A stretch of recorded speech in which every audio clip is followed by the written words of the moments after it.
All right, welcome everyone to another episode of season 4 of the Runners Roundtable, where in this season I'm talking to different female runners who are doing what they can to make their mark on the running community. And the deeper I get into this season, the more amazed I am by the women I interview, because each of you sees a need for something and you do it. And not everybody does it. I know I'm tired most of the time and I'm like, I don't want to do anything new. So talking to all of you, I'm just so amazed by everyone's creativity. And that leads me into speaking with you, Leslie Gregory of 26 Diamond, which will give a shout Hello. out to Allie Bretnacher for creating this connection here, because it's the same where she's like, you need to speak to Leslie. And then I went to your website and I'm like, again, here's someone who saw a need for something and then went ahead and did it. So before we get into what 26 Diamond is and everything else you've done, can you tell us a little bit about yourself and your story with running? Sure. Thank you for having me. I started running actually a lot like a lot of the people on your podcast previously. When I was in I want to say 19, I lived in a house with 4 girls my sophomore year at college, and it wasn't the best environment. And I was so fortunate to have one of the young ladies kind of grab me and say, just let's go outside. Let's go for a walk. And it turned into, she was a big runner. Her name was Katie. Shout out to Katie. And then I said, I can't run miles. This is not a thing. I've never ran a mile. I can't run many miles. I was a competitive cheerleader for a long time. And I took a scholarship at a school that I really didn't want to go to, but I didn't want to waste the money. And which brought me to this environment. So Katie said, let's get out of the house. Let's go for a run. I could run 1 mile maybe. And she said, just she's like, don't look at your watch. She's like, don't look at anything. Look at my feet. So she would run in front of me. And I remember being really deeply depressed and just like, oh, follow her feet, just follow her feet.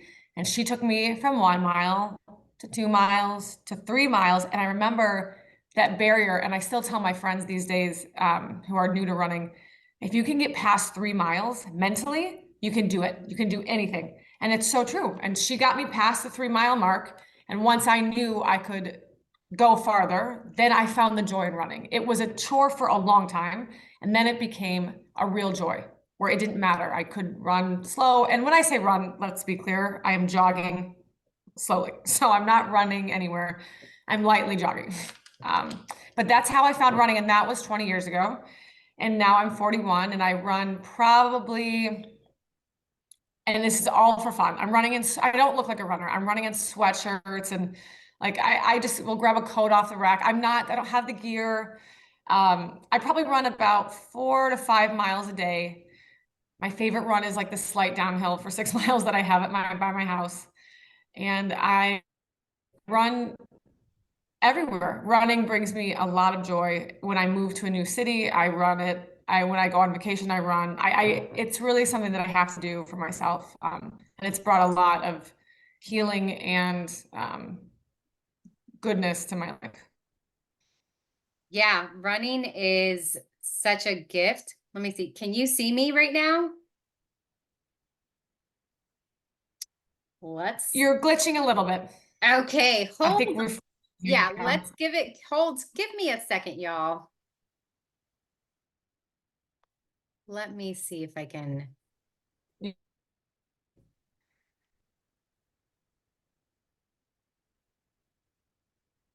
Okay, can you see me better? Still frozen. It's like going in and out. Can you hear me? I can hear you. Yes. But I'm frozen. All right. Now you're back. Okay. Keep going back and forth. Okay. So maybe we'll kind of get back into it. And okay. Can you see me and hear me okay now? Right now, yes. Okay. This is I love how before we even started recording, you're like, let me pre-apologize. And I'm like, wait, I wrote down the word pre-apologize. And today has been a day where my internet, and it's because my power went out, has acted up. And please know this is going to stay in the podcast because I like to make sure people know that it's two real people having a conversation. And this is life. Life is trying to That's roll life. with it when things get a little bit messy and chaotic. So, um it's so interesting to hear you share your running story because this morning on my run, I had a 4-mile run, and as soon as I started, my immediate thought was, I'm tired. I should just go back to bed. Like, I don't want to do this. But I told myself, just get through the first mile.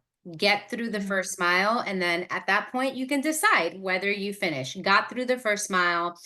Then at that point, it's like, okay, how are you feeling? Okay, we're going to keep on going. And it is so true that one, the first mile always lies. And that once you do hit mile 3, I felt like I found my stride, and I had a 4-mile Yeah, run. it So takes me. once, yeah. Same. So once I hit mile 3, I'm like, oh, I only have one more mile. I'm done. And it's something that I really appreciate you bringing up because I find that people who are new to running, they say they don't like running, and that especially when they're talking to someone who has been running for a while or that they see is running long distances, there's this assumption that we enjoy running, like the physical act of running. And what I've realized is the physical act of running, I don't particularly like, but being a runner and the process of running is something that I really, really like. So hearing you speak, it's like, yeah, it's running is hard and it's always going to be hard. But there's something about who we discover on the way when we're running that really makes it easy to keep on coming back. So I'm curious in terms of it's been 20 years of you running. How has your relationship to running changed in that time? I would say it started out as a real necessity, and it grew to a joy once I realized that I can do other things. Once I got past that third mile and my brain could open up and say, oh, wow, you actually can be here. You can be in this moment and you can run these miles and you can jog these miles, let's be clear. Then I could start to think. I could start to brainstorm. I could start to theoreticize about what's happening. It's probably the closest thing to meditating that I can do. And I have Mhm. tried it all. If somebody has the magic serum, please shoot me a DM because I would like to be able to meditate. But when I'm outside running, it became from a chore to a necessity to a joy. And I would say that evolution, and it took 10 years, I would say, for me to know that running is a very important thing in my life. And once I found real joy in that, it kind of it really changed my identity and my ethos about who I am. Mm. I became proud of myself in a way that was very different from being like a collegiate athlete who quit. So like I had a scholarship, but I quit it. I became proud of myself again in a physical way where it wasn't like I never raced. I never did a race. My first race ever was a half marathon in preparation for my one and only marathon that I did last year. So I earned 2022. So I really did it just for myself. And I'm also an only child, and I'm adopted. And I think there's something about being alone I really, really enjoy. And being alone with my music on the road, anywhere, is really something that is very core to my system. I absolutely have to have it. I have to run. I have to be with my music. I have to be present. So it really kind of also brought, I guess, intention to my life. If this running is so important to me, then I have to intentionally make time for it. I have to intentionally make boundaries for it. And it really became an ethos of mine. And every day I'm nervous. I'm nervous that someday is going to be my last run, but I'm always grateful for every mile, truly. Yeah, I have to remind myself of that because I have been the past few days in Miami have been the weather's been cooler, but it has been very, very humid. And I am an incredibly grumpy. The weather really affects me. I wish it didn't affect me. I wish that I could have that mentality of like, oh, the weather is whatever. I'm going to keep on doing it. And I just that's not who I am. And I have to, when I finish my runs, I have to be very intentional about telling myself, like, but you did Mhm. it. Like, even with the weather, you did it. And it may not have felt as easy as you wanted it to be, or maybe it didn't go as smoothly as you wanted it to go, but you did it because running is a gift. It's not something that everybody does. And it's also not something that everybody can do. So the fact that I'm out there doing it, that's a celebration in and of itself, but I really have to remind myself, like I have to be active in thinking, hey, this is a gift. And what I'm hearing from you, and I think a lot of people when they run for an extended amount of time, it really does, you transition from running being a thing you do to running being who you are, because it Mhm. also changes your lifestyle, right? Like there's a different intentionality that comes into it. Like for me, it's now, regardless of what season I'm in with running, Friday nights are my nights to go to bed at a decent time because I want to wake up early on Saturday to get a long run in. And that's just become a lifestyle. In the beginning, it was something, oh, I had to do it because I was training for a race. But now it's like, no, regardless, even if I don't have anything on the calendar, I'm doing that. But it is so interesting how this sport and this physical act does transcend the act itself into a way of being in the world. And I'm wondering, what lessons about yourself have you learned because of this runner identity? I've always been a people pleaser, which is very textbook adoptive behavior. And I think that this really has given me permission to set boundaries Mm. outside of myself. So it was a way to practice saying, no, I can't, or no, I won't. And it's something that even in therapy, which I do a lot of, I'm a big proponent of everybody doing their work on themselves. Um, I have a hard time just saying no in the moment. I don't know what it is about me. It's just an immediate gut reaction. And thankfully, running, and especially for training for the marathon, the one, um, has really given me an ability to say no without having a guilt towards it, which is silly. If you don't want to say meet up with your friends, you don't have to. You can say no and it's not a problem. Or you don't want to volunteer for that thing at your kid's school, you can say no, it's not a problem. I am still working on that, and running has given me, I would say that would be my number one biggest learning from of myself. I knew I could do hard things, and running can be hard at times, but what I cannot do still is say no. So what running's helping me with that a lot. Yeah, I feel like running is that space where you can, even when the music's on, I mean, you still fall into your thoughts, right? Like you still fall into that, oh, this is what's going on. And so it's for me, running is a return home to myself.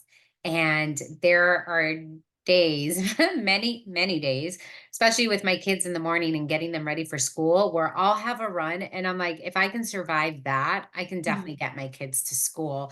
And it's so beautiful that you're talking about boundaries, because you do set your boundaries with yourself when it comes to running. And again, going back to running being something that is a lifestyle, there are no's that you have to say in that, right? There's no's to the happy hour because you have to get in that long run for the marathon or whatever the case is. Mhm. And those are all moments where you get to practice. And then hopefully it'll ripple out into everything else that you're doing. I'm going to go back for a minute and ask you, in your mind, what's the difference between jogging and running? Because I find that the word jogging can be kind of polarizing for people, but the I way, agree. okay, so tell me your So definition. I call it a jog because in this space that I am now diving into in the past 2 years, And I say 2 years because I started the company about a year and a half ago. So within the past, when I started running and training for the 2022 New York City Marathon, that's when this all started. So I'm going to say for the past 2 years, I have learned what running, to me, jogging should not be a bad word. I am proud that I jogged a marathon. And I'm not saying I don't qualify running a specific time. I think you can call it jogging, you can call it running. I just want to put it out there that you can like walk, jog a marathon. And I want that to be destigmatized from everybody else. Anybody can do a marathon, whether you run it, walk it, jog it, whatever you skip it. I've seen a lot of people do a lot of amazing things. But I just want to keep saying that word because I don't like that the pressure that we put on ourselves for time. The whole ethos of my company is I believe a finish is a win, and I mean that with the core of my body.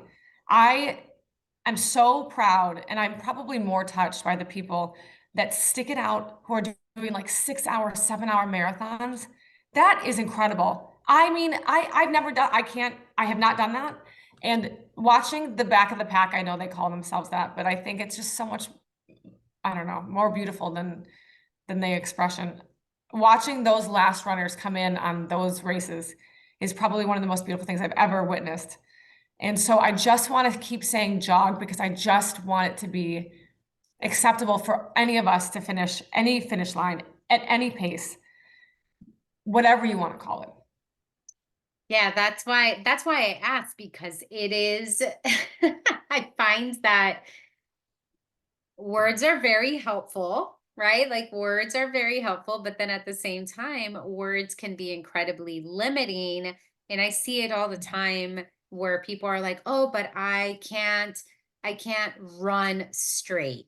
Or I have to take walk breaks or whatever whatever it is that they say. And it's like, but you're still doing it, right? Like you're moving Yeah. faster than your walking pace. So you're still doing it. Or if you're taking your walk breaks, it's because you're being intentional about recovery, and that's what works for you. And what works for each person is what works for each person. But the word jogging is one that I find so fascinating, because I feel like for a period of time there, it was, and maybe this is me just like overthinking it, and you can tell me whether you agree, disagree. But I felt like for a time there, jogging was maybe a more gendered word, in terms of like, oh, women jog, and the mom is jogging. And it's like, but why? Jogging stroller. I get what you're saying. Yeah. Yes, exactly. A jogging stroller, right? Like they're not, I mean, yes, running strollers. So I was just curious in terms of you, because it seems like you are intentionally using that word jogging, because there's something that you're trying to reclaim there. And I feel like people should be free to use the word that makes them feel strong and empowered when they put on their sneakers and go out there. So So I think what you're saying is also indicative of the culture that we have right now. So right now, we're all a little sensitive. We all just went through some stuff and we're all a little bit careful and cautious. And I think that the environment that we're in right now is careful and cautious. Do I Mhm. want my husband telling me that how was my jog? No. Can I tell myself how was my jog? It was great. It's very different. And I understand, listen, there's nuances and we have to be real with each other, but like I'm I'm going to use the word that resonates with my lifestyle of running, which is jogging. And I'll give you an example too. So obviously when you're training for the marathon, you're tracking everything, you're looking at your times, you're wearing the watch, you're doing the whole thing. After the marathon, I took my watch off and I didn't Mm. put it on for 1 year. 1 year. And that was not even like I was allergic to it. I enjoyed my time. I enjoyed the training up to it. I loved the day of the race. The race was incredible. And again, that wasn't a race to me. I was there to jog the New York City Marathon, the city that brought me so much in my life, my career, my husband, my family, my life. Like I really found myself in New York. And I feel like I'm going to, and when Runner's World did the profile on me, they talked about how I call myself an avid jogger. And that is because there are plenty of days, most of the days actually, I'm throwing on, again, a sweatshirt. I look like I just got out of bed. I'm wearing sweatpants, running down the road, listening to music, jogging. And that is how I see it. There, believe me, there are some days where I would run, but this, for the past year, it has not been running. Yeah, and I think it's this whole idea of running and jogging. Again, I find it incredibly fascinating simply because the technology behind running, that's what's increased. Like, when my mom went Agreed. running growing up, she was in tennis shoes Yep. and yeah, and like sweatpants because that's what it was. I mean, I remember when I was in PE as a kid, it was cotton clothing. And now my children, when they're in PE, well, when they had PE, it was definitely like that wicking fabric and it's totally different. So I find that there's listening to you speak, it makes me feel nostalgic for a time when you could just go out and be in your body and not think about all the gear or think about like, oh, I need to have the shoes in order to be a runner. I need to have the gear to be a runner. I need where it's like you really don't need any of that. But even more so, just hearing you speak again, like for me, words are so incredibly powerful. I am a lover of words. That's part of why I have a podcast because I like to speak and I like to speak to other people and hear other people's voices and amplify people's stories. And in hearing you, again, I keep coming back to this idea of empowerment of call it whatever the heck you want to call it, as long as it feels good for you. Mhm. Preach. Yeah. Definitely. And it just seems like it's that. I just had to ask that because I'm like, I know if people listen to this, they're gonna be like, oh my gosh, jogging and this. And it's here's an opportunity for you to question where do those thoughts even come from, and are those thoughts that originate with you, or are they thoughts that are coming out of what our current culture of running is at the moment, which is, even for myself, it can be a little bit challenging because it seems like it is so metric based in Yes. terms of you're running to get faster, you're running to do the distance, you're running for Mhm. the PR, and all that stuff is wonderful and it's great, but it's also what else is there, right? Like what else is going on to keep you going? I think you just brought up a really good point. And that is something that I would like to challenge.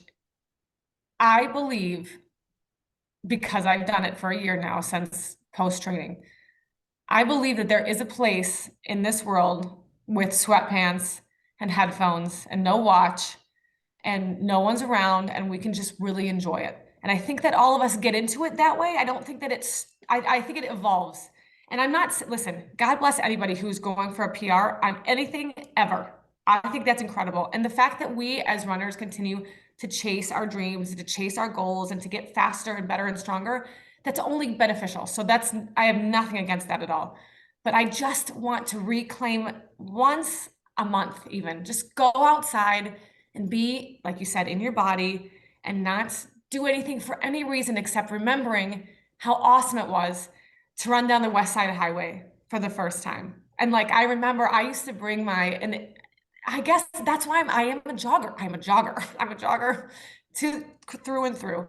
I don't think I'll ever beat anything I ever did before. I don't know if I'll even ever try. People ask me if I'm going to run again a marathon. And I would love to do New York again after having done it once.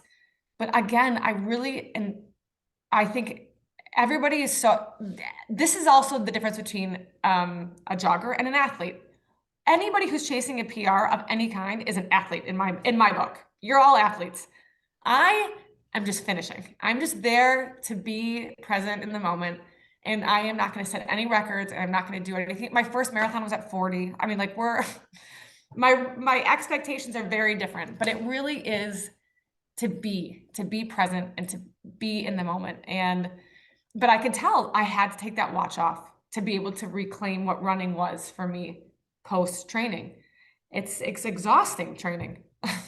Yeah, and I think So here's something interesting that I'm going to bring up, and it's the fact that you started running, say, 20 years ago. And it is in this time where social media and access to information wasn't as easy. So Mhm. it was, and I'm a little bit behind you. I started running in 2012. I'm like quite a bit behind you. But when I started running, Instagram was just coming up. And Instagram was Mhm. at that time, it was just somewhere where you like, it was the if you didn't post it, did it happen type of thing. Like it was just, that was just where I shared stuff. And there was absolutely no pressure. I was just going out and doing things because I was curious to see what I could do. That's it. Mhm. I trained for races because I personally love the racing environment, but even then I'm very picky. I like races where there's a lot of people because I like feeling like I like having a runner's party when I'm doing races, and that's my personal preference. So I've done a lot of races. I've done a lot of big races, and it's because of that, because I just love seeing all the different people that are going after the same goal. Like I think it's when you're thinking of New York City, how amazing is that to know that you're running with like 40,000 other people that are doing the same thing? Like everyone's just trying It to was get from epic. start line to finish line. And there's countless stories, countless experiences that it's to me, I'm just so amazed that I get to share the road with so many different people.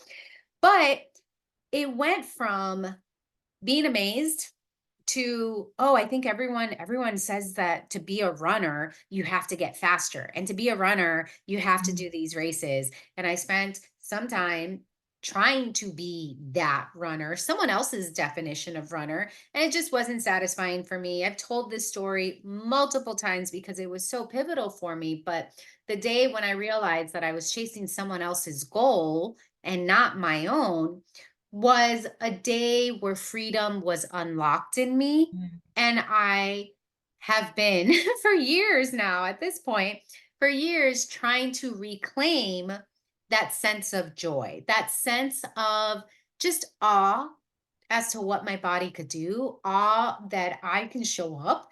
And, if I see 20 miles on the schedule, that like, oh, wait, that my body is going to do that. So I laughed when you said I can't run miles because there are days where I'm like, how the heck did I do that? How am I doing any of that? And then there's still that awe. So I find that social media definitely skews things in a way that it makes people feel or think like they have to go after very objective goals. And what I'm hearing from you is so refreshing because it's not to say that you don't have goals, but it is to say that you can just enjoy being out there I without agree. everything. And I also think a lot of it has to do with your story, with mentioning about chasing someone's goal and how you reclaim that for yourself. I also feel like that's just, it's part of growing up. And I know that's insane to say.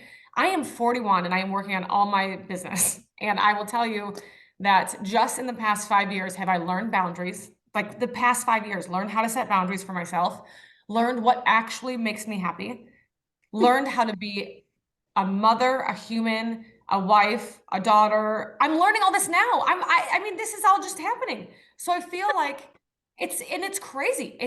I'm still shocked every day that like for the longest time I forgot what brought me joy, you know? And I think that as you get older, you just, I don't know, we just figure this shit out. And Yeah. but it is an age. You cannot therapy your way into this because believe me, I would have had this figured out a long time ago.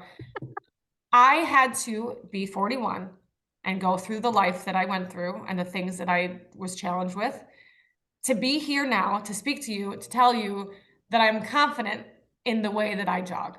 It took me 41 years to get here. You know what I mean? So I think we have to give ourselves some grace that growing up is hard and it takes a long, long time and we're all still doing it.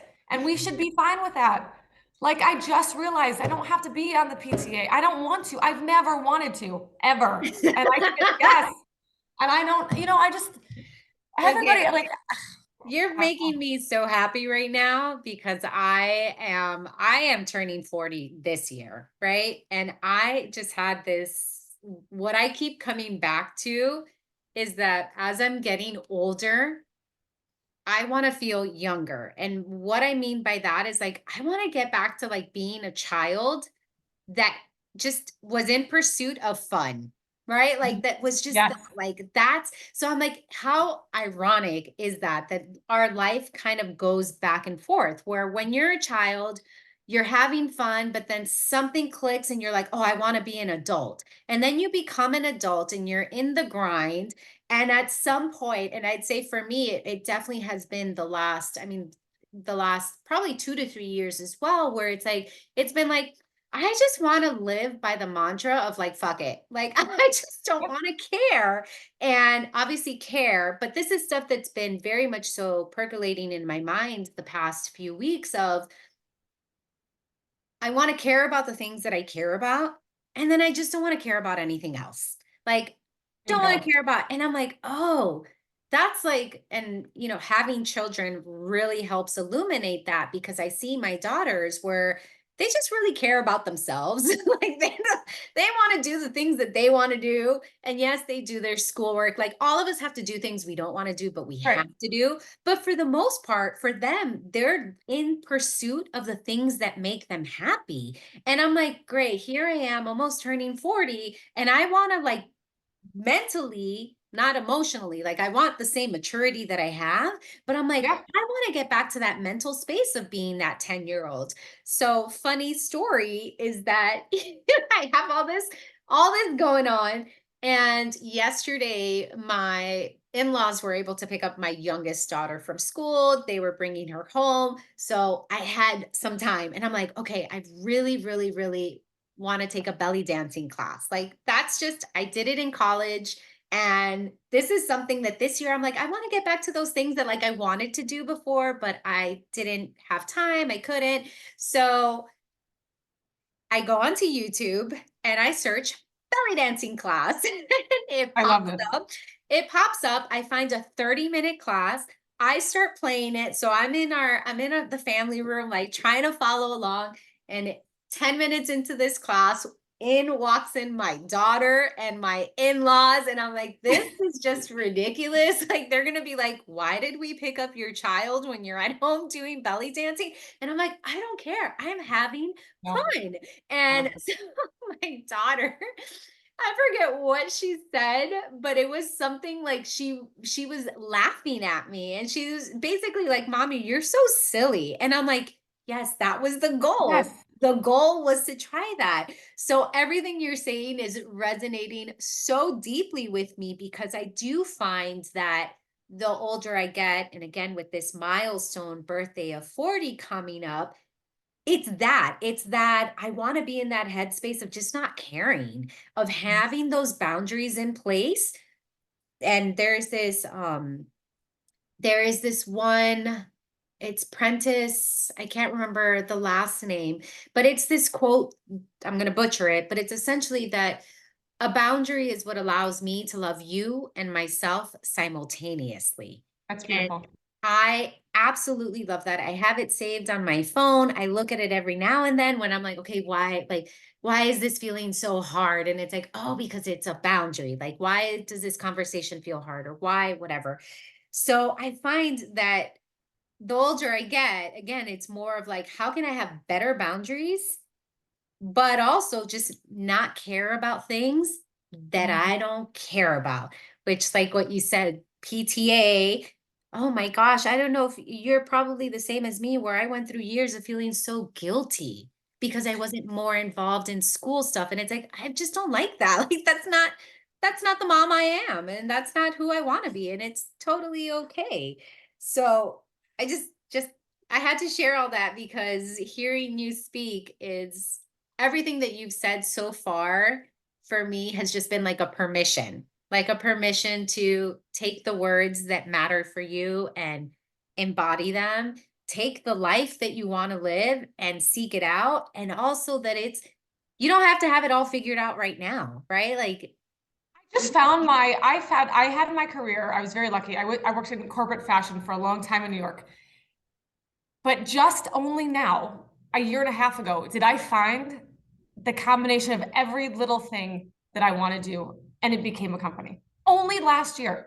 I mean, this is just, and the great thing about when you do create those boundaries and you do establish those routines that make you happy, um, the inspiration that we used to have when we were younger and vibrant, it comes back. And I really find that, like, I don't know, the fact that we're all out there putting ourselves on the road in any capacity, putting ourselves in a race, putting ourselves on a podcast, starting a, whatever it is we're doing, we're reclaiming the innocence and the vivacity that we had before. And we are going forward in this world with intention and purpose, with the maturity of a 40-year-old. It's a very different thing. And I have to say, and doing a whole new venture of 26 Diamond, learning at this age and watching people chase their dreams of whatever their dream is in terms of their running space. I get to wake up every day and I have DMs of like, my mom and I ran a marathon together. Like, I'm crying every day of inspiration of these people who are like putting themselves out there and doing these amazing things. And I finally found a way to be in retail and in fashion in a poignant, celebratory manner. And it just all clicked. I've been running for 20 years and I just figured this out last year. So, I mean, we have to give ourselves, like you said, we have to give ourselves permission to grow, because I was stunted. I feel my twins are 8.5. And I feel like when they were little, I had a really hard time with my identity. I didn't know, I kind of lost myself, which I think a lot of young parents can relate to. But I think I lost a lot of things. I decided to be a stay-at-home mom, which wasn't right for me. I decided a lot of things that I thought I was supposed to do because it was society and pressure and community and whatever. And it wasn't right. And I wasn't listening. And I feel like when I can come back to myself and listen to really what, like you said, what brings me joy, then this just all comes. It happens. And you see the signs, and it's really like, it's been a really special journey. We've been through some shit. I have been through some real shit, as we all have. But I have to say, a good day is a really good day, you know? Yeah. So I want to get into, I have one more question before we get into your company. Because I think it's something that through these conversations that I've had over the course of the 4 seasons of this podcast, I realized a lot of the things that I would recommend to people to do to get started in running, or to, commit to running, I no longer recommend those things anymore, because it just doesn't, I now see that what worked for me doesn't necessarily work for others. What inspires people isn't what inspires me may not be what inspires someone else.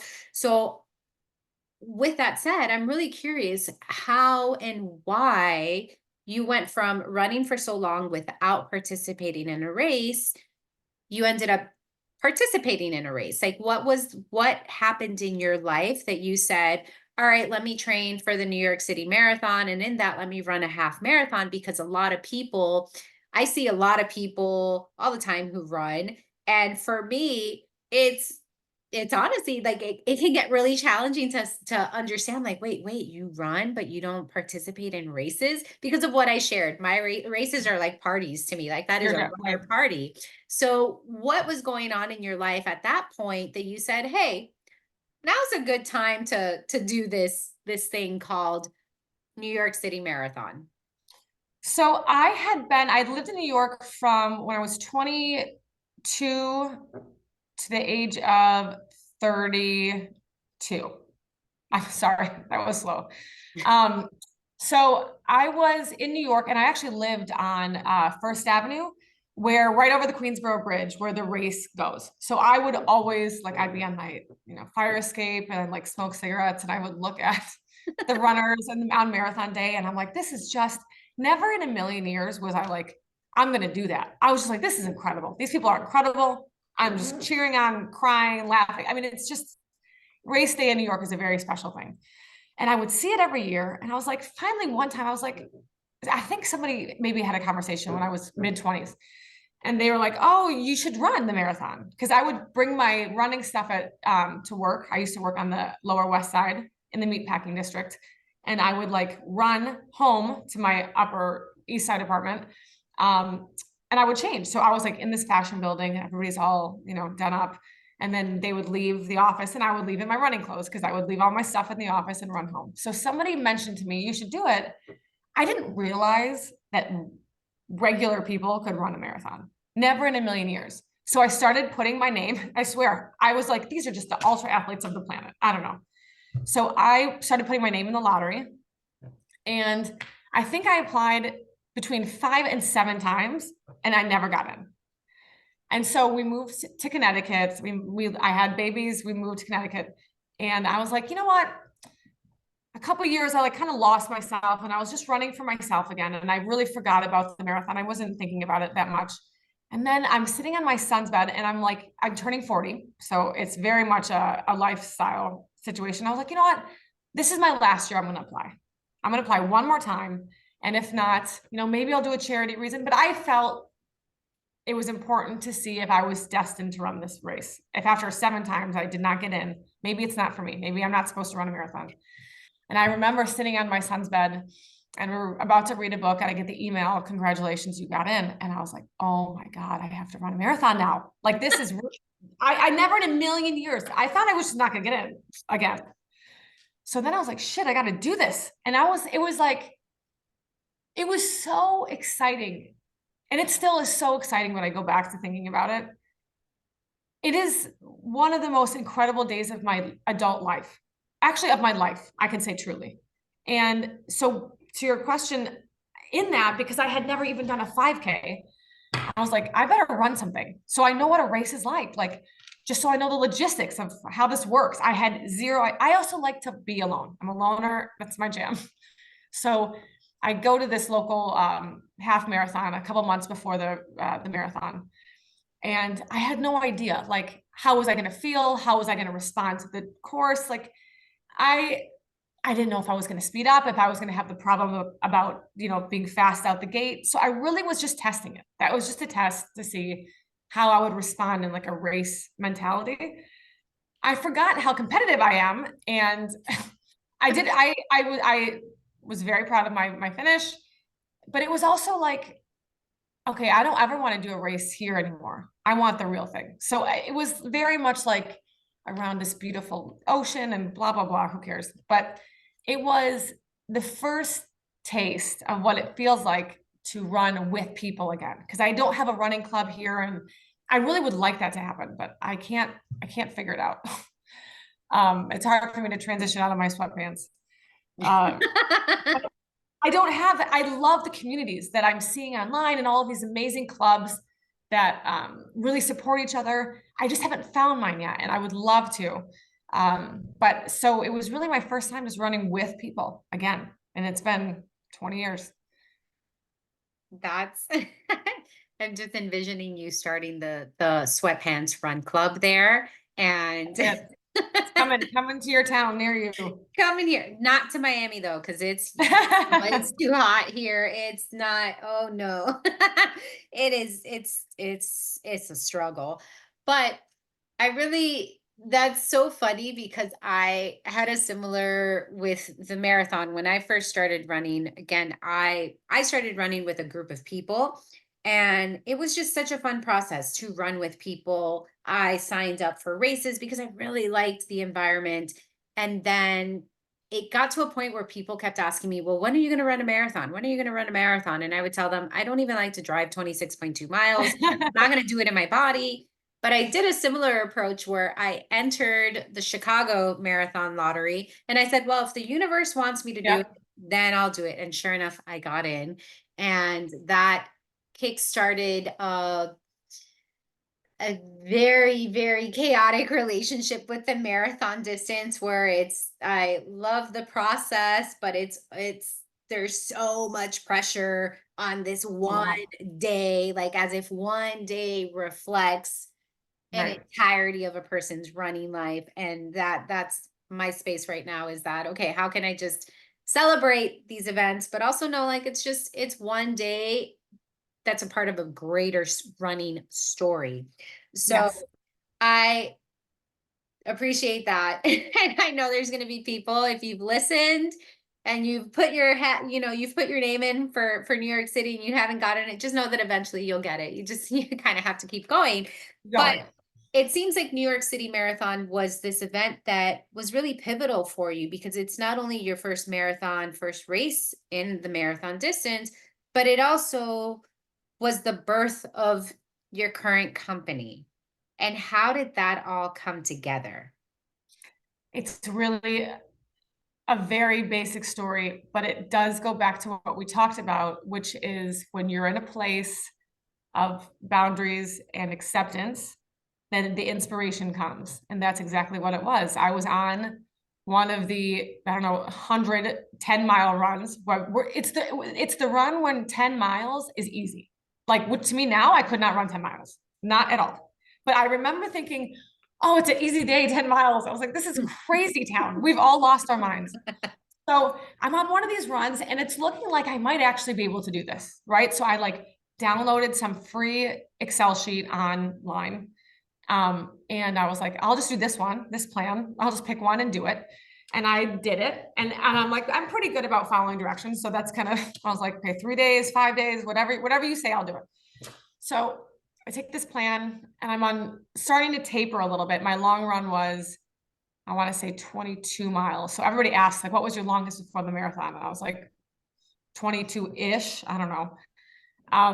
So I'm on a 10-mile and I'm like starting to plan like hotel, the clothes. I'm like, oh my God, this is really happening. I'm really going to do this. And then I was like, wait a minute.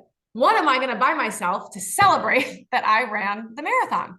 And that was, I swear, and I'm like on this road that I live on. And I'm like looking at my phone, like in traffic, horrible. I'm the worst. I have no running etiquette at all. Cars are probably like, get off the road. I'm looking at my phone. I'm like, what am I going to buy myself? There's nothing. And I'm not saying that there isn't product out there. There's a lot of great silver products. There's a lot of really inspired jewelers. I don't like jewelry. Jewelry's not, I'm from the Midwest. I'm from Michigan. I'm from a really, really small town. My parents didn't have jewelry. That's not a thing. I didn't grow up with like diamonds and stuff like that. I like to be outside. I'm in the dirt with my kids. We're catching salamanders and stuff. So I'm not trying to, I don't know. It's just not my jam. So I'm looking like gifts for marathoners. And then I love the maps that people can buy of the races. And there's a lot of things, but I was like, but I want something, this is a big deal. Like, this is a really big deal. What I committed to, the training that I'm doing, the progress that I'm making, even if the race day goes all to hell, I did this. It took me months to get here to this moment. And I'm really proud of myself. And that's when the whole thing kind of like went off the rails. I was like, this is a huge deal. And then I'm like looking up how many people have run marathons and how many people run marathons in a year. And I was like, these people are incredible. People run multiple marathons. I was such a baby in the space that I really had no idea. So throughout all of this, I'm looking at the products and I appreciate the silicone products. I appreciate like the net, like whatever. But I wanted something that I could wear every day. And I wanted it to be the best quality because I, A, don't want to take it off, and B, I just ran a damn marathon. This is going to be gold and diamonds, and it's going to be real. And I'm not going to make anything. So I started looking and nothing existed. It was really that simple. So I went on Etsy and I was like, I'm going to design something. And then I had somebody make it in like silver and rhinestones. And I'm looking at it and I'm tweaking it and I'm fixing some of the things. And I'm really like, this is great. I love it. And then I thought, wait a minute, what if I put 26 diamonds in it exactly? One for every mile of the marathon. And that's when I was like, shit, I have to do this. I still can't believe that I'm the first person to make this. Listen, I saw that and I was like, okay, I need this now just because of that. It was that detail that I was like, wait, now that's going to be on I won't even say it's going to be on the birthday list I give to my husband because I'm just going to get it for myself. I'm not going to wait for him to get it for me. But when I saw that, I want you all to know that I clicked on the image, zoomed in and was like, 1, 2, 3. Yep. I'm like, holy smokes.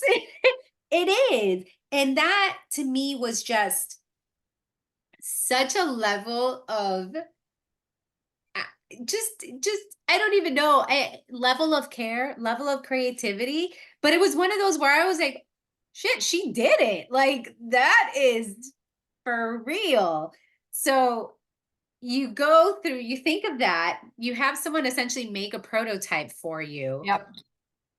What were the next steps? So we're like August. I'm thinking of it in July. I'm making prototype in June, July 2022. August, I sneak into a jewelry show because I'm not a jeweler or wholesaler, so I have no right. But I'm like, I wrote this letter, I snuck myself in. Um, and I got it. I found some manufacturers and I said, listen, I need you to make me a couple. So I found 3 manufacturers I started working with and then made the tweaks. And then she came out and I saw her and I was like, damn, this is going to change my life. I knew it. I knew it. I knew it when I thought of the 26 diamonds. And I also was like, these people need to be celebrating. And then I saw the whole thing about Medal Monday, and I'm like, fuck that. No way. Medal every day. You ran a marathon. Like, this is not something that we should be hanging on the wall and looking at when we run. No, no, no. I want you to look at it every day. Every day that I can only run 1 mile, or the days that I don't run, I can look at my wrist and I can say, I ran a damn marathon. And I will always be a marathoner. And I think, and it doesn't matter how, for me, it doesn't matter how long it takes, what marathon it was, if it was 20 years ago, if it was 10 years ago. This is something that should be inspired. This changed my life to the core in every way, not just the company, the fact that I did it. And my first sale actually in a retail store was a daughter my age for her mother who can no longer run. And then I was like, damn it, this is it. I knew it. I knew it because everybody deserves it. This is what everybody has to have. And it needs to be, it cannot be silver because silver tarnishes. It cannot be etched. It needs to hold the value of what it is. And that can only be done in solid gold. And it can only be done with real diamonds. It cannot be, everybody's like, oh, you should work with rhinestones and you could do this. I'm not the product for everybody. I am the gift that you can have forever, that you can pass down to your children because you ran a motherfucking marathon. I don't know. This is it. Listen, I am you can't even see it, but just goosebumps listening to you speak because let me tell you. So I had I ran the Marine Corps Marathon this past October. And that was an experience. I've talked about it before. I had a very challenging time on that race because the preceding 6 months were just very stressful between my house construction. One of our dogs died, navigating being a human while raising humans is really hard. That Like alone. no one tells you that about adulthood and parenthood, that like you're still figuring yourself out when you're trying to be an example to your children of how it is Yes. figured out, right? And that race was so challenging for me. I finished the race, came back to Miami, and was just thrust back into my everyday stressful life. And the preceding weeks were just really weird of like, what am I doing with myself? And I remember even journaling about it and journaling, and my words were basically, not basically, but something along the lines of, I just did this amazing thing and life continued on. Like I didn't Yes. do Yes. it. That's exactly, you're right. You're right. So that's why I have goosebumps listening to you speak, because I feel like you captured how I felt after that particular race, where it's like, oh, I did something amazing and I have nothing to show for it. I mean, I did it. I have the Right. pictures, but do you know where my medal is right now? My medal's Right. in a box. And it's in a box because that's what I do. My medals stay out for the year that they're completed or earned. But then Mhm. once it turns into a new year, they go into a box, and it's kind of like a reset on the medals. But it was one of those things where, again, it's that, oh, here I did something amazing, and yet I'm walking through life like I didn't do anything amazing. And I find that that's, for me, it's a big parallel with motherhood too, where it's like I see all these women out there and I'm like, you literally grew a human, birthed Mhm. that human, and then you're, just putting gas in your car like every single day. Like it I amazes know. me that we're so incredible and we do incredible things, and there really isn't we have the emotional memory of it, but not we don't always carry that physical representation of it. So hearing you speak, it's again, I got goosebumps because it's like, yeah, hear you do this amazing thing, and it shouldn't be that way. It shouldn't be that you do this amazing thing and then you move on. It should be that you do that amazing thing and then you celebrate yourself, which is why I liked that the everyday medal, where it's not just medal Monday, it's not the week after the race, it's an entire lifetime that you sit with that experience. This is a bucket list achievement, and we need to treat it as such. And like I said, it's just something that the day transcended the experience. The process transcended the experience. The day of the race, and any race that you do, I mean, that's why we changed. So I started with a 26.2 because that was the race. And then people were like, I mean, I have to say, this company was built by runners. It was built by me and everybody else. Everyone, I'm getting the DMs. Wait, can you please do a half marathon? I don't love the marathon. Yeah, fuck yeah, I'll do a half marathon bracelet. Oh, can I have a necklace? I really need a necklace. I don't like the wrist. Yes. I, it's some of the most incredible stories that I've gotten. And I'm prone to giving away bracelets when I hear good stories. So watch out. Um, I don't know, like the mom that ran and that can't run anymore. And I have, our church pastor whose wife is, not really walking anymore. And she ran 3 marathons. I think that this is something that we have to, in life, I just think as adults, we don't take the time to celebrate ourselves. And this is a very small way to remember a really incredible accomplishment. And that's it. I finish as a win. And so we started entering into triathlon. So we have triathlon bracelets and distances. People are like, I just did an Ironman. I was like, oh my God, that's insane. Like, you're amazing. I get to be the cheerleader that I always was in a capacity that's super personal and yet very applicable to everybody because we're all trying. Someone's like, I just did a sprint triathlon. I was like, you're amazing. I've never done that.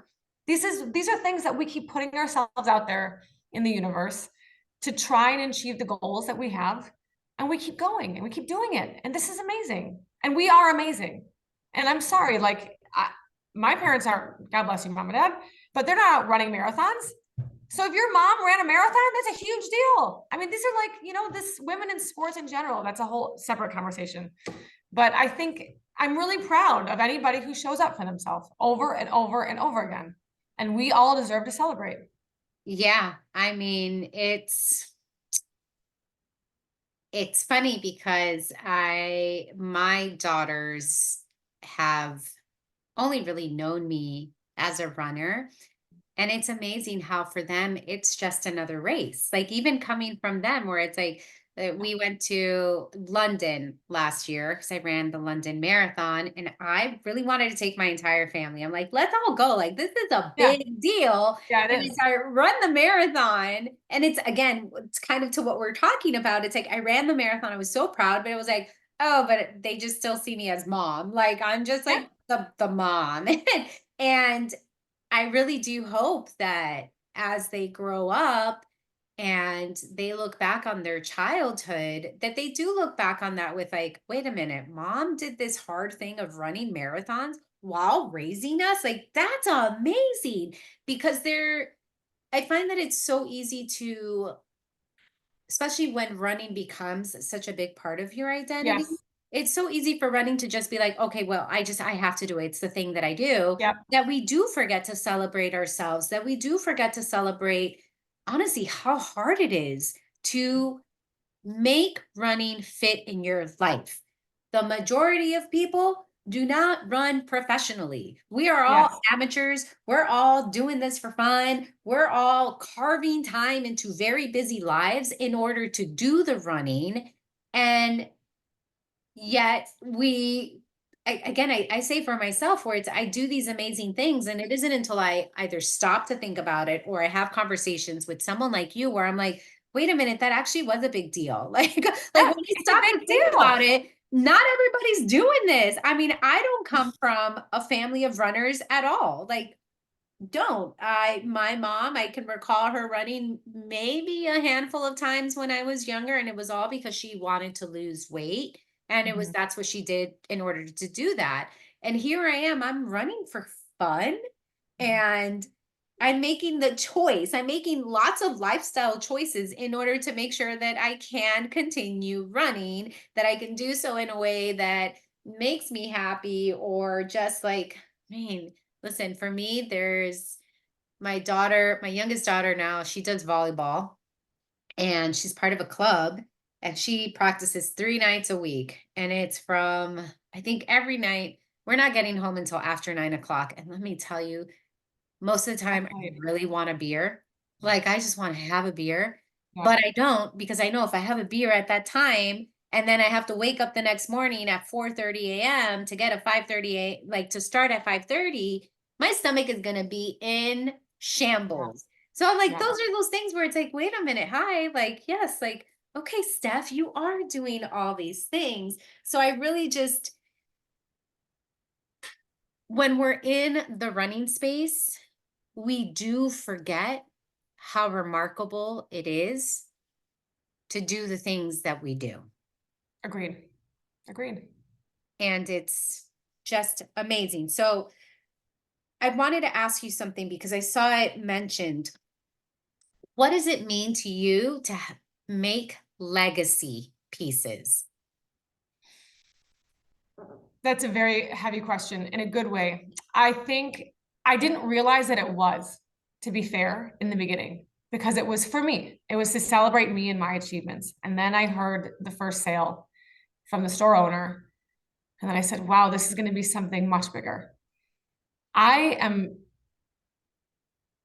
when I get the pictures of the husbands giving their wives or the women buying themselves after a rough year, it's the stories behind it that remind me that this is a legacy piece. This is something that, I mean, my bracelet hasn't left my arm in 18 months, not for anything, not for showering, not for running, not for training, nothing. And to know that I get to journey with people across the world I can get emotional just talking about it, as they step one foot in front of the other to do something for themselves. And I get to be there to celebrate. It's pretty incredible. It's like, it far surpasses anything that I've ever done. And runners are just beautiful people in general. If you're a runner, I really haven't met a lot of runners I don't like. And and I mean that because we all have an ethos. Like, we want to be alone on the streets, and we want, or together on the streets, or we want to be running on the street. We just want to be, we want to move, and we don't take it for granted. And so I think that's another thing. So back to your question, what does it mean? It brings more meaning to, I ran a marathon, and then I get to be with everybody else's marathons. It's just really incredible. It's something I'm profoundly proud of. My kids actually had me come speak at their school, and I'm trying to explain this to like 8-year-olds, and they're like, "What's your business? And how did you start this? And why are you doing this?" And I got really choked up because one young man raised his hand and said, "My mom ran the marathon. I'm going to buy her one of your bracelets." And he's like, "I remember when she did that." And I was like, "Wow, these kids are there. They are present. Like you said, your daughters, it feels like they don't, but that little boy just raised his hand and he was so proud of her in that moment. And I was just like, holy cow, this is really it. There's nothing else I want to do. I want to celebrate everybody's success, whether it's a 5K to an Ironman, which we just sent out a couple. I mean, I am so lucky to be here and doing this.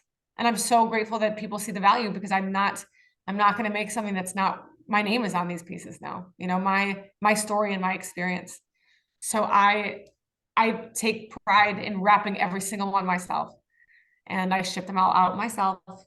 And this is not going to get too big, because I really want to be a part of every single piece that goes out.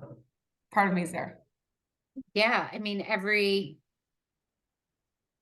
everyone has a story, and there's I'm just thinking of my own marathon experiences, and it's it's pretty remarkable because for the most part, I can remember the feeling of each marathon. If I go back and I look at the pictures, then I'll like, it'll bring me back immediately.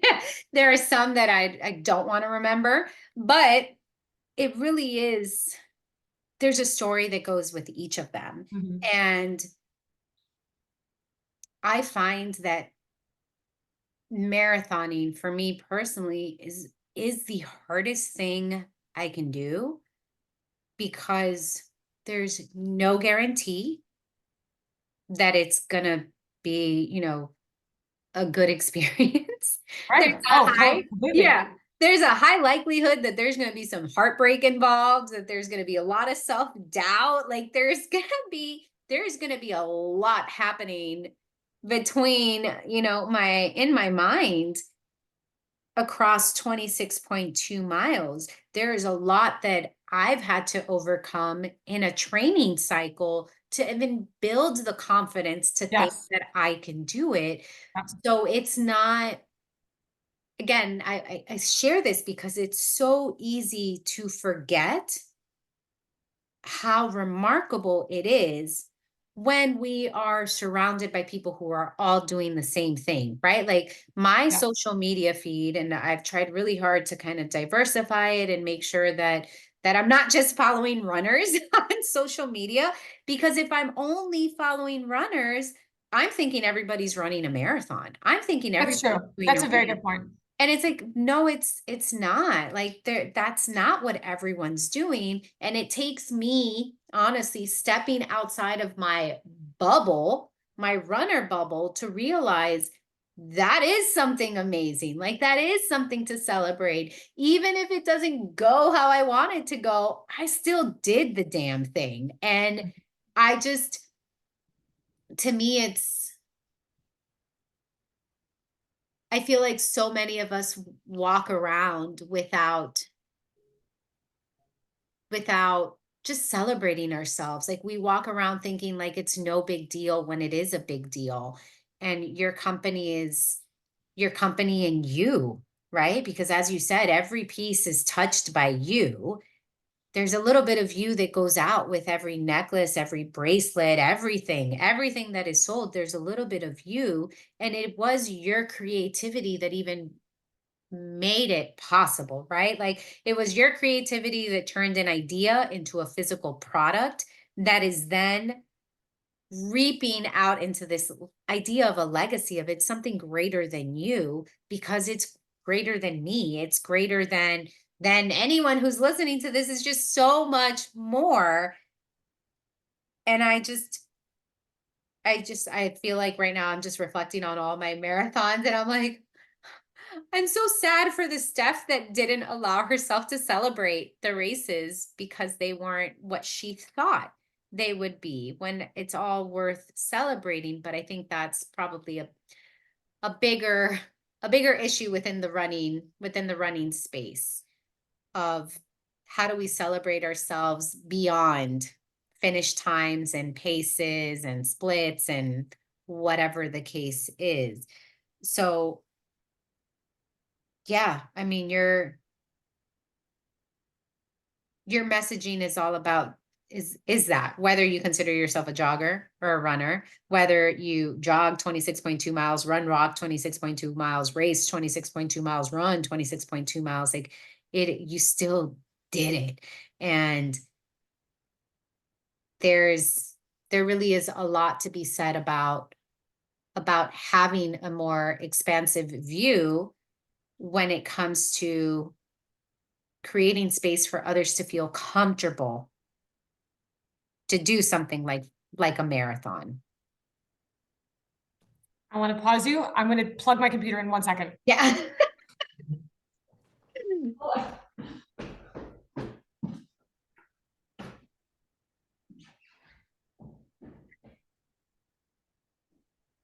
So we're waiting for the computer to get plugged in.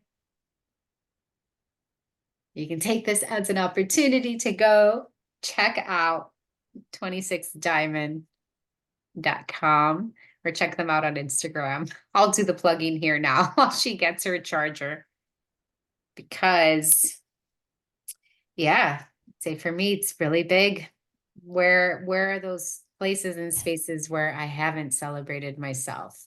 And having this conversation is an opportunity to figure out where can I celebrate myself going forward.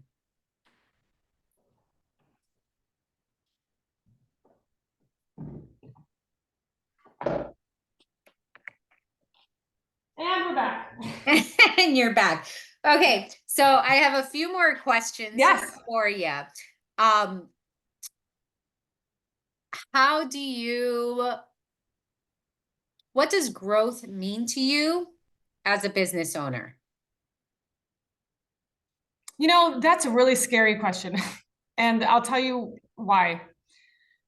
I have been offered by a couple companies to come on board for funding and for all the things. And as flattering as that is, I'm not sure that this company is going to grow fast, because right now we're in this very sweet spot that I can manage it the way that it's going, and I'm enjoying it.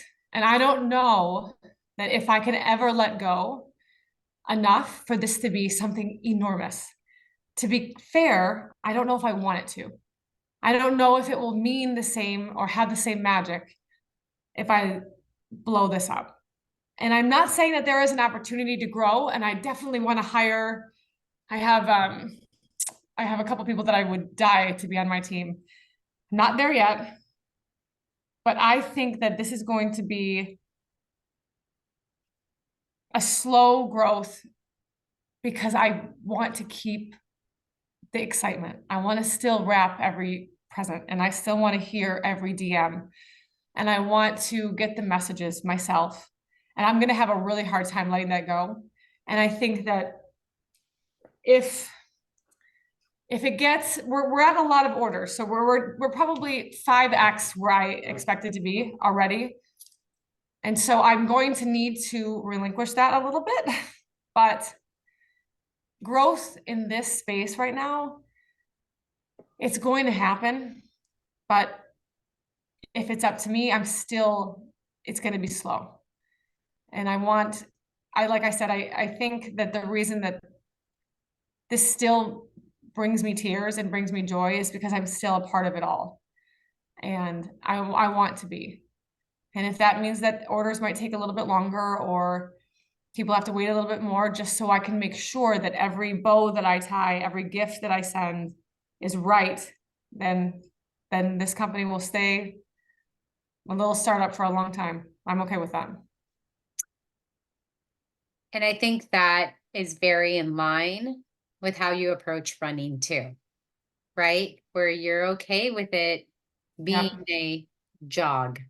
You're okay with it maybe not being what others expect it to be, because it's you and it's your own. And they're, again, going back to the stories, everyone who comes to you, they're not, I'm going to make an assumption here, right? But it's people that are coming to you because they do have a very powerful story they want to remember.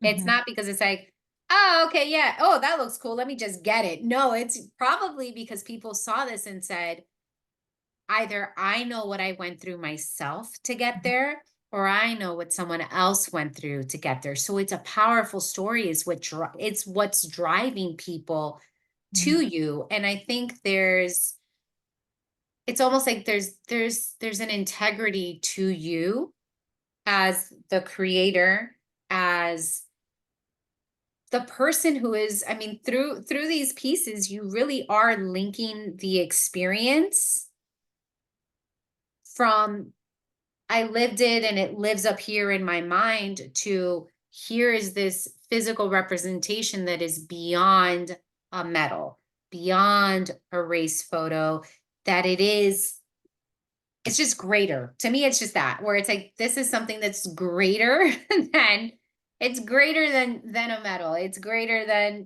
it's just so much greater. So I think it also sounds like, and this is probably me projecting, where I'm like, I don't like to be rushed.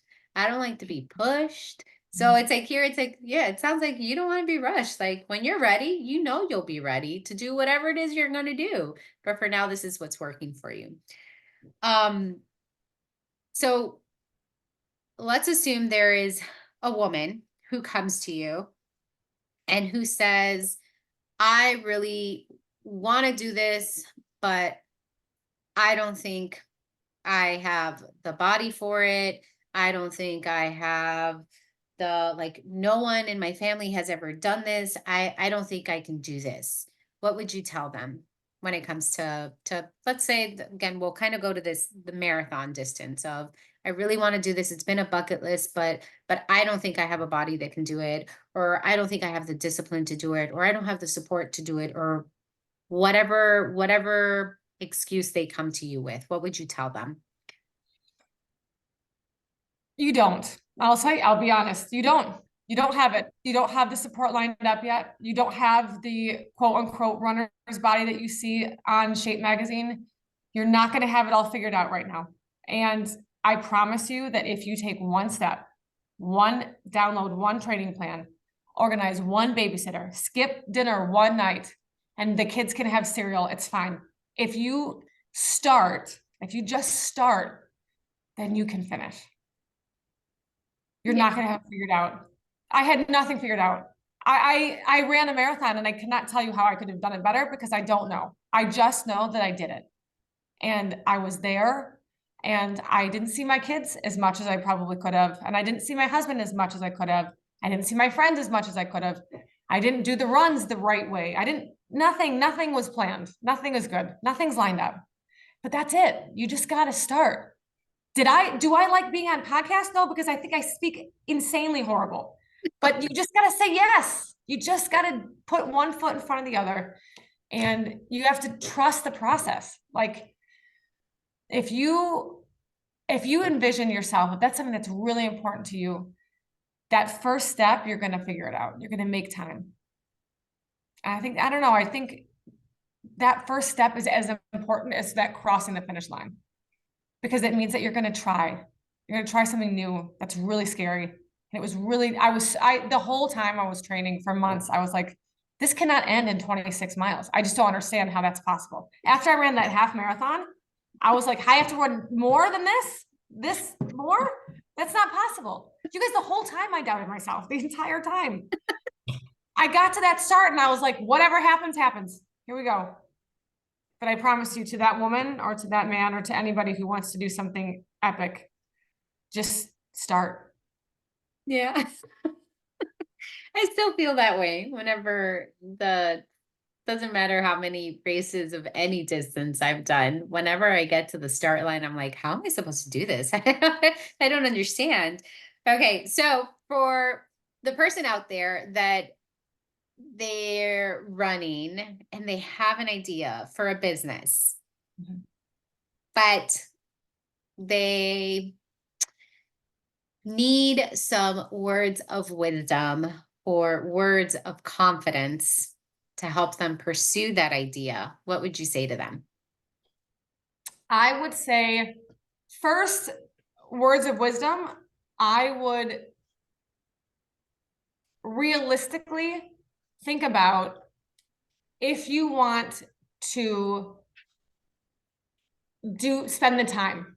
So that's the first thing I would say. I would say realistically look at your time and say, I'm really inspired and I don't want to spend a lot of time on this because I think that'll help you in the beginning as to how large you become. Look at your time. Another would be check the market. I happen to be I still don't understand how none of you marathon runners thought of this. You guys deserve so much more. And I am here to be your cheerleader for life. This product should have existed many, many years ago. It's crazy town. So I also verified the market. So check your time, verify the market. In terms of confidence, I can't help you there because I still only know what I know, which is that there is a place for us to remember amazing achievements on a daily basis. and it should not be on Mondays, and it doesn't have to live on Instagram. And I think that the simple number of whatever is important to you. So as I mentioned, right now we're doing marathons, we're doing triathlons, but someone reached out to me. Her son was in the police force and he sadly passed. And I made her his badge number. And I just think whatever it is, it should be on something that's more than silver that's going to tarnish. It should be on something that's worthy of the value of whatever it is that you're celebrating and whoever it is that you're celebrating. And the confidence will come when you hear the stories. I didn't give myself confidence. Everybody else did. Even though it should have come from within, but it didn't. It came from the messages and the stories and the people that are out there sending me pictures of the finish line and the bracelets, and I'm crying and they're crying. And I get to celebrate. I get to celebrate every day, even if it's not even my accomplishment. It's something that brings me a lot of joy. So I guess to say, verify your market, but believe in yourself a little bit, because if you have an idea and it's from an inspired place, there's probably a reason for it. Oh, I love that. I love that. Okay. Final three questions. Okay. Final three questions are, first one, can you remind us where to find out more about you? Like, what are the links to social, website, anywhere where we can connect further? So I would start with the website is 26 Diamond. So www.26diamond, all spelled out.com. You can also check us out on Instagram. And I say us, it's me, and I hate Instagram, so I'm really bad at it. So sorry about that. It is, again, 26 Diamond, all spelled out, not the numbers, with all letters. And if you have any questions, shoot me an email or a DM. My email is leslie@26diamond.com. And I'm here for it. I'm here for all of it. What do you have coming up, you personally, coming up that we can celebrate you in? I personally will be watching the Detroit Lions win the game on Sunday night. And you can celebrate with me and them, because that's happening. We are in the playoffs for the first time in 30 years, and I am a diehard fan along with my parents, and that's it. So that's that's Sunday. Aside from Sunday, 26 Diamond will be at the Boston Marathon, which is something that I was recently invited to, and we're really excited to be a part of that epic race, which is, my mind is still blown that we're going. So that's a big part for the company. We have a couple launches coming up. You guys have some really great ideas, so keep them coming. Yeah, I just Go Lions. I love it. that makes me happy. Okay, final question is, what are your final words for us?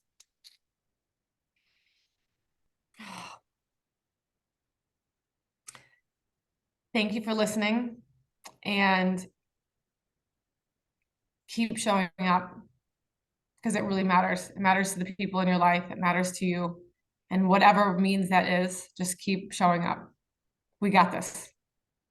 We definitely got this. And with that said, Leslie, thank you so much for joining me today. Everyone else, we'll see you next time. Bye. Take care.